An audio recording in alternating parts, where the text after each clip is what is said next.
السلام علیکم پیارے بچوں، کیا حال ہے؟ امید کرتی ہوں آپ سب خیریت سے ہوں گے۔ آج ہمارا سبق نمبر 12 کا سوال نمبر ہے 3۔ درست جواب کے گرد دائرہ لگائیں۔ یہ دنیا ڈیش نے بنائی ہے، کس نے بنائی ہے؟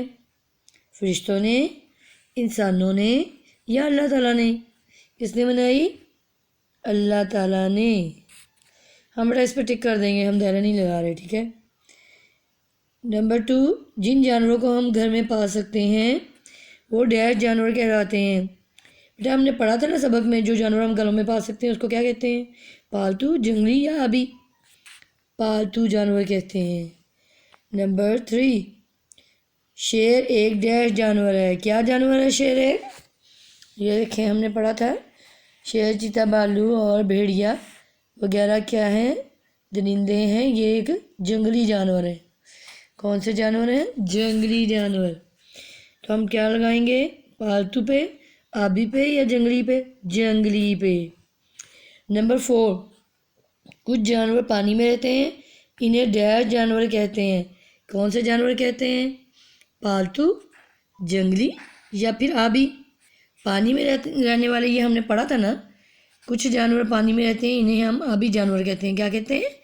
آبی جانور۔ تو یہاں ہم کس پہ ٹک کریں گے؟ پالتو پہ، جنگلی پہ یا آبی پہ؟ آبی پہ کریں گے۔ کچھ جانور جو پانی میں رہتے ہیں انہیں آبی جانور کہتے ہیں، ٹھیک ہے۔ نمبر 5 ہے، اون سے ہم ڈیش بناتے ہیں، دودھ، گرم کپڑے اور مکھن۔ اون سے بیٹا کیا بنتا ہے؟ گرم کپڑے بنتے ہیں، ٹھیک ہے۔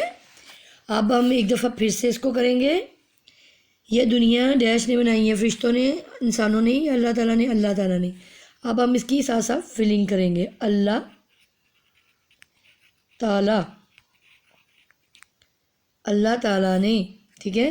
جن جانوروں کو ہم گھروں میں پال سکتے ہیں وہ ڈیش جانور کہلاتے ہیں، پالتو۔ کون سے جانور ہیں؟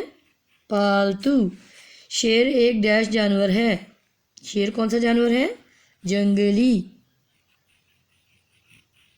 جیم نون گاو لام چھوٹی لی، جنگلی۔ کچھ جانور پانی میں رہتے ہیں، انہیں ہم ڈیش جانور کہتے ہیں، پالتو، جنگلی یا آبی؟ آبی۔ پانی میں رہنے والے جانور بیٹا کیا کہلاتے ہیں؟ آبی، المدہ پہ چھوڑیے بھی، آبی۔ ان سے ہم ڈیش بناتے ہیں، دودھ، گرم کپڑے یا مکھن؟ گرم کپڑے، گرم کپڑے۔ تو آپ نے ایسے درست بیانات پہ نشان لگانا بھی سیکھ لیا اور خالی جگہ کو فل کرنا بھی سیکھ لیا۔ یہ آپشن آپ نے دونوں طرح سے بیٹا کر کے آنے ہیں، نوٹ بک پہ بار بار اس کی پریکٹس کیجیے اور اچھی طرح سے مشق کر کے اس کی نشاندہی کریے، کون سا پالتو جانور ہے، کون سا جنگلی جانور ہے، کون سا آبی جانور ہے، اور ان سے ہم کیا بناتے ہیں؟ گرم کپڑے۔ اس کی بار بار مشق کرنی ہے تاکہ آپ کو ایگزام میں پرابلم نہیں ہو، ٹھیک ہے۔ بہت شکریہ بیٹا، اللہ حافظ۔